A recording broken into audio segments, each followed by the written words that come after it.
Assalamualaikum warahmatullahi wabarakatuh. Kami dari kelompok 11 materi ke-12 tentang menjadi duta lingkungan hidup. Perkenalkan, nama saya Yuniarsi. Saya Hanafi Sutrisno. Saya Syifa Fauzia. Yang pertama itu ada pengertian lingkungan hidup, yaitu bisa dikatakan sebagai segala sesuatu yang ada di sekitar manusia atau makhluk hidup yang memiliki hubungan timbal balik dan kompleks serta saling mempengaruhi antara satu komponen dengan komponen lainnya. Pada suatu lingkungan terdapat dua komponen penting pembentukannya sehingga menciptakan suatu ekosistem, yakni komponen biotik atau komponen abiotik. Komponen abiotik ini pada lingkungan hidup mencakup seluruh makhluk hidup di dalamnya, yaitu hewan, manusia, tumbuhan, jamur, dan lain-lain sebagainya. Sedangkan yang abiotik adalah benda-benda mati yang bermanfaat bagi keberlangsungan hidup makhluk hidup. Oke, selanjutnya ada kerusakan pada lingkungan.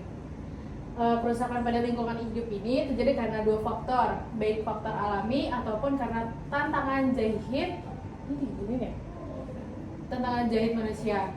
Pentingnya lingkungan hidup yang terawat terkadang dilupakan oleh manusia, dan hal-hal ini bisa menjadikan ekosistem serta kehidupan yang tidak maksimal pada lingkungan tersebut. Selanjutnya ada faktor kerusakan lingkungan hidup. Yang pertama itu faktor alami, yaitu ada bencana alam dan cuaca yang tidak menentu menjadi penyebab terjadinya kerusakan lingkungan hidup. Bencana alam tersebut berupa banjir, tanah longsor, tsunami, angin puting beliung, angin topan, gunung meletus, ataupun gempa bumi. Yang kedua itu faktor buatan atau tangan jahil manusia, yaitu sebagai makhluk berakal dan memiliki kemampuan tinggi dibandingkan dengan makhluk lain akan terus berkembang dari pola hidup sederhana menuju kehidupan yang modern. Jadi sini ada upaya pelestarian lingkungan hidup. Yang pertama itu ada penanaman kembali hutan yang gundul. Yang kedua ada pencegahan terhadap buang sampah dan limbah di sembarang tempat.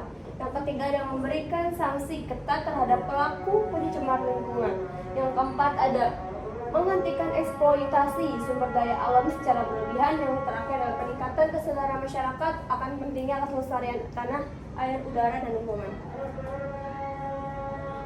Selanjutnya ada peran pendidikan lingkungan dalam masyarakat, yaitu pendidikan lingkungan memberikan kontribusi besar dalam bentuk masyarakat yang sadar akan pentingnya menjaga alam. Selanjutnya, melalui edukasi yang tepat, masyarakat dapat memahami bagaimana tindakan mereka berdampak pada lingkungan dan mengambil langkah-langkah untuk melestarikannya. Yang pertama, pendidikan lingkungan meningkatkan kesadaran masyarakat. Yang kedua, mendorong aksi pelestarian. Yang ketiga, membentuk kebalasan ramah lingkungan. Dan yang terakhir, yang keempat, mendukung program komunitas. Selanjutnya ada duta lingkungan hidup. Duta lingkungan hidup sekolah merupakan perwakilan individu terpilih yang diharapkan memiliki pengetahuan dan pemeran aktif dalam bidang lingkungan hidup dan mampu mengajak dan membangun komunitas atau masyarakat yang peduli terhadap kelestarian lingkungan hidup. Tugas-tugasnya itu yang pertama, menyosialisasikan dan memberikan informasi sebagai isu lingkungan baik secara lisan maupun tulisan. Yang kedua, memotivasi setiap individu mengenai isu lingkungan. Duta lingkungan merupakan seorang motivator lingkungan yang menjadi layaknya psikolog dengan kerja dan fungsi seperti orator. Yang ketiga, menjadi pencetus atau peristis sebagai isu lingkungan. Di sini ada permasalahan lingkungan hidup nih. Yang pertama ada polusi udara. Pencemaran lingkungan hidup akibat polusi udara ini merupakan ancaman serius karena keberlangsungan kelestarian lingkungan hidup penggunaan bahan kimia sebagai salah satu bahan yang menimbulkan dampak yang berbahaya bagi keberlangsungan lingkungan hidup. Yang kedua ada kekurangan bahan pangan, yaitu akibat dari meluasnya perilaku industrialisasi di berbagai belahan bumi menimbulkan dampak menyempitan akan lahan budidaya bahan pangan pokok manusia, yang ada akhirnya menimbulkan krisis bahan pangan. Yang terakhir adalah kekurangan sumber daya air yang itu merupakan salah satu bahan yang terpenting bagi keberlangsungan hidup manusia. Selanjutnya itu ada fungsi duta lingkungan. Yang pertama, menyosialisasi, yaitu sebagai duta lingkungan harus mampu menyampaikan gagasannya pada masyarakat dalam fungsinya untuk menyosialisasi yaitu dengan cara sosialisasi oral atau lisan dan sosialisasi tulis. Yang kedua itu menginformasi. Duta lingkungan memiliki fungsi sebagai informan yang memberikan informasi mengenai isu lingkungan yang ada melalui media cetak maupun elektronik. Yang ketiga itu motivator. Seorang motivator lingkungan yang menjadi layaknya psikolog dengan kerja dan fungsi seperti orator, maksudnya mampu menjadi seseorang yang bisa mempengaruhi masyarakat.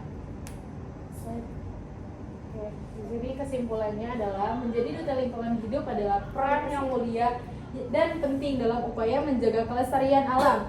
Seorang duta tidak hanya menjadi teladan dalam perilaku ramah lingkungan, tetapi juga berperan aktif dan menyebarkan kesadaran mengajak masyarakat untuk peduli terhadap lingkungannya.